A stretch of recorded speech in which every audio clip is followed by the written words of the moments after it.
Gente, uma das perguntas mais incômodas e profundas da nossa vida é: por que é que, por mais que a gente mude de caminho, a gente sempre acaba atraindo o mesmo tipo de pessoa, atraindo o mesmo tipo de decepção ou caindo no mesmo buraco, na mesma situação novamente? Então eu pensei aqui de trazer, que nem eu fiz da outra vez, 3 situações que acontecem com a gente, né, com muitos de nós. Então, em primeiro lugar, vamos lá para um relacionamento.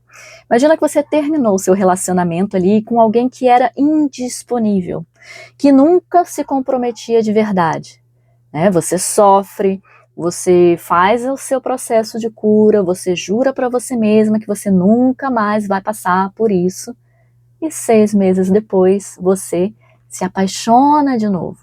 E adivinha?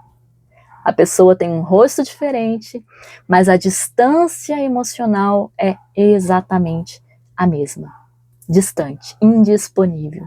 E a segunda situação é de trabalho. Então você pediu demissão de um trabalho onde você se sentia sobrecarregada ali, sentindo que só você carregava tudo, né? Se enchia de tarefas. E aí você muda de empresa, toda cheia de esperança. Em menos de 3 meses, de repente, você já é a única pessoa da equipe fazendo hora extra, sem ganhar nada por isso, e ainda acumulando a função das pessoas ali que deveriam estar fazendo as suas próprias funções.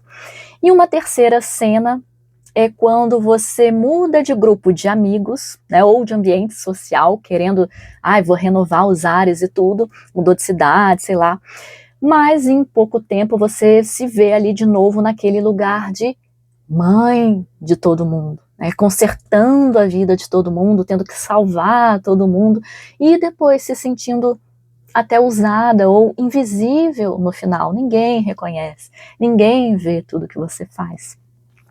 Então a gente pode ter, né, eu trouxe 3 tipos de situações, e dentro disso tudo a gente pode ter a sensação de que existe, parece que eu tenho um castigo ali para mim, nossa, parece que eu tenho um azar, tem aqui uma ziquezira aqui do universo que está perseguindo a gente. Mas a verdade, ela é muito mais profunda do que isso. Então, para a gente compreender o sentido dessas repetições, gente, a gente tem que olhar para a vida assim com muito mais amor e com muito mais profundidade. Por quê? Primeiro que, para mim, tá, eu vou trazer a minha opinião pessoal, tá? Para mim existe uma dimensão espiritual evolutiva nisso tudo, né? E aquilo que você resiste, persiste, né? Jung, tudo, enfim. Tudo que você não traz para a luz da consciência, né? Volta para a sua vida, como Jung diz, em forma de destino. Então, assim, eu vejo a vida como uma grande escola, né? Uma escola profundamente pedagógica ali para gente. Então, se a gente não aprende, se a gente vem para essa existência aqui, né, com um determinado combo assim de aprendizados, a minha alma precisa integrar isso, isso e isso, se a gente não aprende essa lição através da presença, através do amor e tudo, né, com as situações que a vida vai colocando e a gente extrai os aprendizados, a vida vai repetindo aquilo, né? E de repente já não vai ser tanto pelo amor, a gente vai sofrer, né? A gente vai, como fala, né, aprender através da dor, mas assim, não é que tenha uma penalização ali pra gente, né? Tem até um ditado popular que fala, né, exatamente isso, né, melhor aprender pelo amor do que aprender ali pela dor. E é uma forma mais direta de falar sobre isso. Só que a verdade mesmo, gente, é que o universo ele não tá te punindo para você aprender pela dor, se você não aprendeu pelo amor. Então ele, na verdade, ele tá só te oferecendo ali mais uma oportunidade, mais uma chance de você acolher, de você integrar tudo aquilo que ficou em aberto ali no seu peito, mas que você não finalizou. Então é uma segunda chamada, digamos assim, para aquela matéria que você reprovou ali. Então, quando a gente olha também, gente, pro Eneagrama, né, o Eneagrama explica isso de um jeito bem bonito também, porque ele fala ali que a nossa personalidade criou, né, um mecanismo de defesa lá no nosso primeiro setênio, lá na nossa infância, para proteger a gente, e foi importante. Então, se na sua infância você aprendeu, por exemplo, que para ter afeto você precisava fazer tudo sozinha, né? Ou não dar espaço para vulnerabilidade. Eu tenho que ser madura e assumir as responsabilidades sem muito espaço para chorar. Eita, se vou segurar o choro. Né? Ou você aprendeu, de repente, a se anular, a ficar quietinha, para não ser abandonada, para não criar conflito. O que acontece? A sua atenção, ela meio que vai ficar viciada nesse padrão e vai ficar retroalimentando isso tudo. Então, presta atenção. O seu ego, ele vai passar a procurar o mesmo tipo de situação, porque é ali, naquela dor conhecida, que o seu mecanismo vai saber como operar. É o familiar ali do seu ego, o terreno conhecido que ele tem familiaridade desde lá atrás. Então essa matemática, né, ela seria assim, parece simples, né? Eu sei que na real não é fácil sentir isso, mas é simples assim mesmo.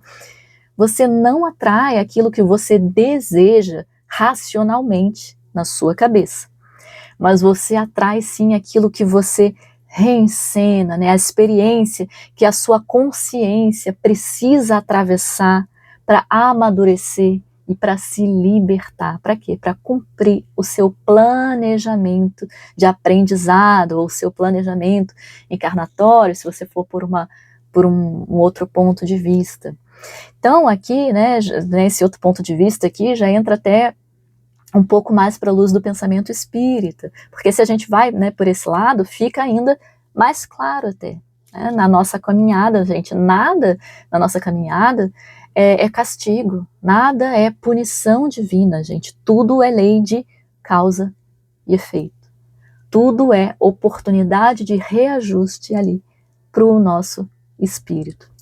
Então, por exemplo, né, pensando assim, aquela pessoa difícil que insiste em reaparecer na sua vida, ou, né, ou trazendo aquele mesmo tipo de conflito que te persegue ali na sua história, muitas vezes é uma cobrança que não é que vem do outro, mas vem da gente mesmo, da nossa consciência, do nosso espírito ali, pedindo que o nosso ego olhe para aquilo, né? Vamos reparar isso, integra esse aprendizado, vou te dar aqui novamente mais uma situação para você integrar e finalizar esse aprendizado, essa lição.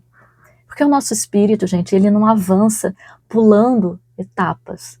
Enquanto a gente tentar ficar fugindo da lição, né, apontando o dedo para fora, colocando a culpa lá fora, a vida vai providenciar, sim, esses reencontros, essas repetições, até que a gente aprenda a responder com evolução, né, mostrando a nossa evolução, a nossa integração de aprendizados, amor próprio, perdão, maturidade, autoestima, enfim, gentileza, seja lá o que for.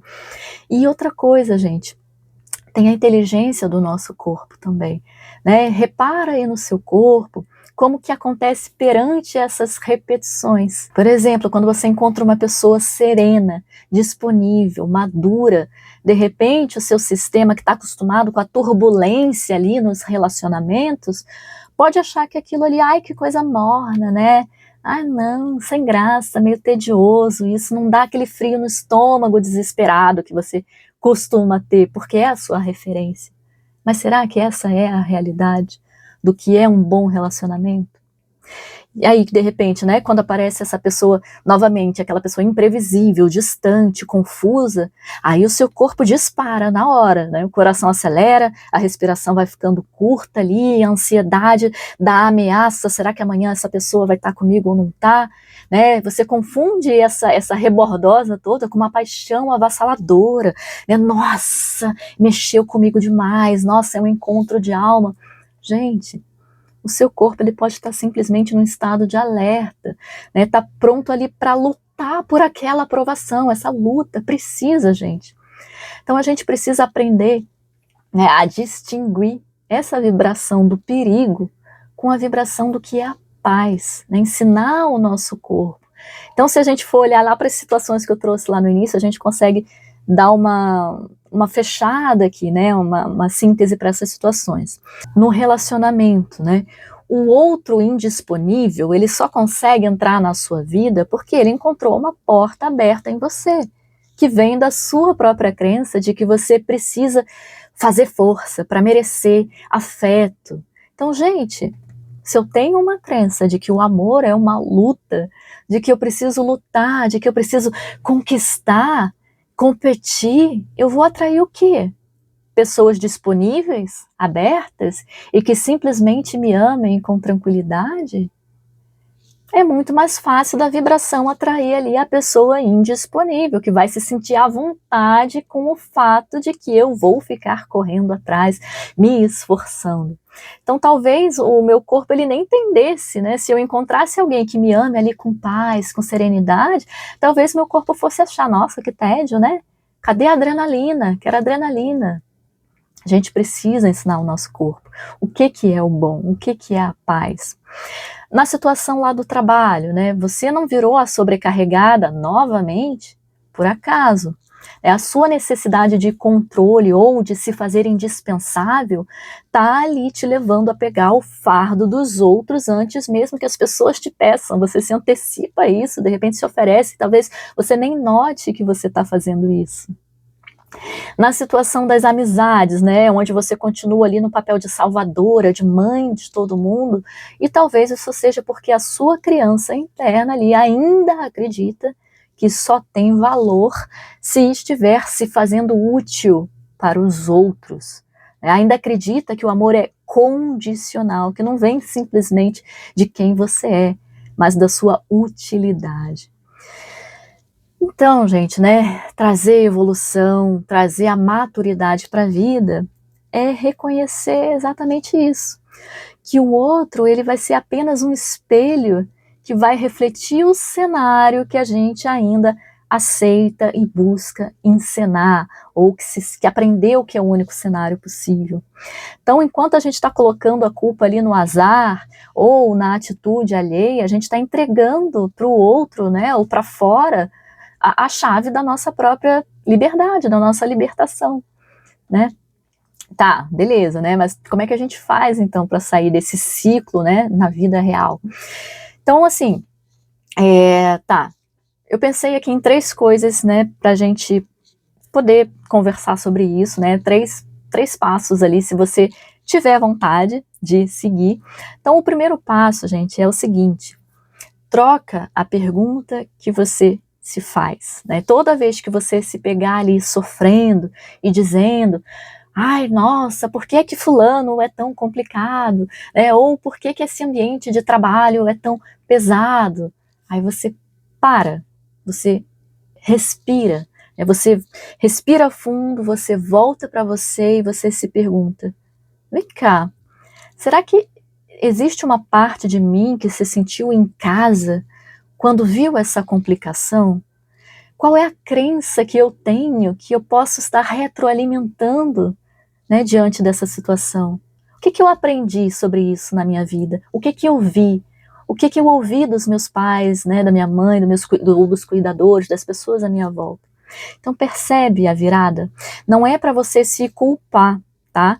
Mas é para você tirar o controle do seu bem-estar da mão do outro e trazer de volta para você. Porque quando você entende a sua ferida, a sua crença e tudo, o outro perde o poder de te manipular através dela. É você que tem a decisão. Você traz isso de volta. E o segundo passo, gente, é aprende a aguentar o estranhamento da paz.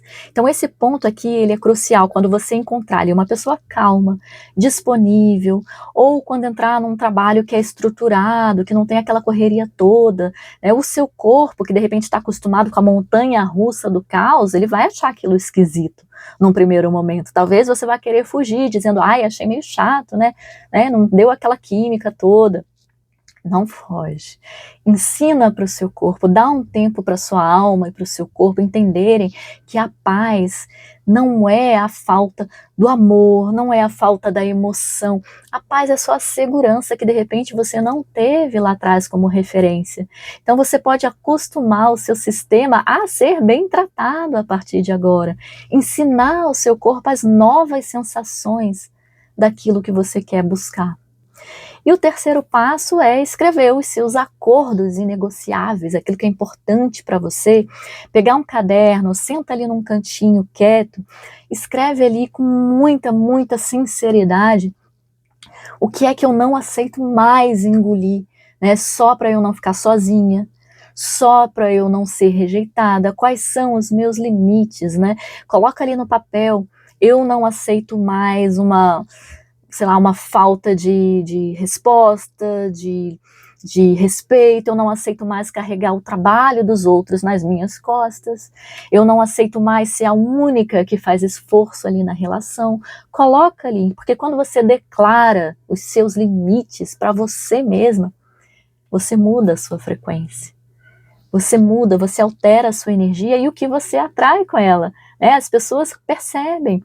O padrão antigo ele até vai tentar se aproximar, mas ele não vai mais encontrar o espaço para poder ficar. Então, reconhecer o padrão, gente, não é para trazer culpa, né? É porque eu tenho isso, não. Mas é para devolver o seu poder de ação sobre você mesma, né, a sua soberania sobre sua vida, né, sobre a sua caminhada espiritual. Então a sua história ela não precisa ser uma repetição infinita do passado. Não é porque sempre foi assim que sempre vai ter que ser assim. Né? Você pode honrar tudo que você viveu até aqui, agradecer, né, o aprendizado que aquelas situações difíceis te trouxeram, seja grata por isso, integre o aprendizado, né, mas escolha um novo caminho. Não é porque sempre foi assim, que sempre vai ter que ser assim, eternamente. Então me conta aqui nos comentários qual é a lição, o aprendizado que você sente que a vida está te pedindo para integrar nesse momento, que você pode, por amor, né, abraçá-lo, integrá-lo, para não ter que ver ele se repetir novamente. Então, se essa conversa aqui te trouxe um pouquinho de luz, né, um respiro ali para a sua jornada, curte o vídeo, se inscreve no canal, envia para aquela pessoa que também é buscadora, que também está querendo evoluir, que precisa de clareza na jornada dela hoje. E fica aqui o meu abraço com muito carinho e até o nosso próximo encontro.